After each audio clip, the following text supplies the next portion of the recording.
മുന്നോട്ട് പോകണോ പുറകോട്ട് പോകണോ എന്നെനിക്ക് അറിയില്ലായിരുന്നു. ഞാൻ ഇങ്ങനെ നിന്നിട്ടുണ്ട്, റോഡ് സൈഡിൽ വെറുതെ ഇങ്ങനെ നിന്നിട്ട് സ്റ്റക്കായിട്ടുണ്ട്. കാരണം മുന്നോട്ട് പോയാൽ ഈ ബാധ്യത, പുറകോട്ട് പോയ 2 മക്കൾ, ആ ഒരു അവസ്ഥയെന്ന് പറഞ്ഞാൽ ഭയങ്കരമാണ്. നമ്മൾക്കത് അനുഭവിച്ചവർക്കേ അത് അറിയത്തുള്ളൂ. അപ്പോൾ ഞാൻ വിചാരിച്ചു എന്തായാലും മുന്നോട്ട് തന്നെ പോകാം.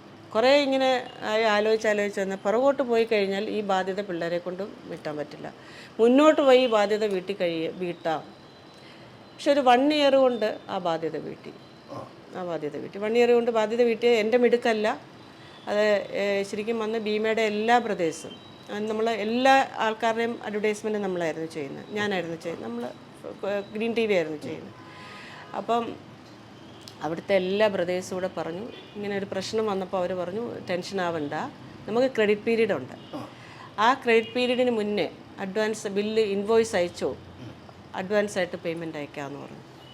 അങ്ങനെ ആ 4 ബ്രദേഴ്സും കൂടെ ചേർന്ന് അഡ്വാൻസ് ആയിട്ട് പേയ്മെൻറ്റ് അയച്ച് ചാനലിലെ പേയ്മെൻ്റ് എല്ലാം ക്ലിയർ ചെയ്ത് പതുക്കെ അവരുടെ റിലീസ് വീണ്ടും കൊടുത്ത് അങ്ങനെ കയറി വന്നു.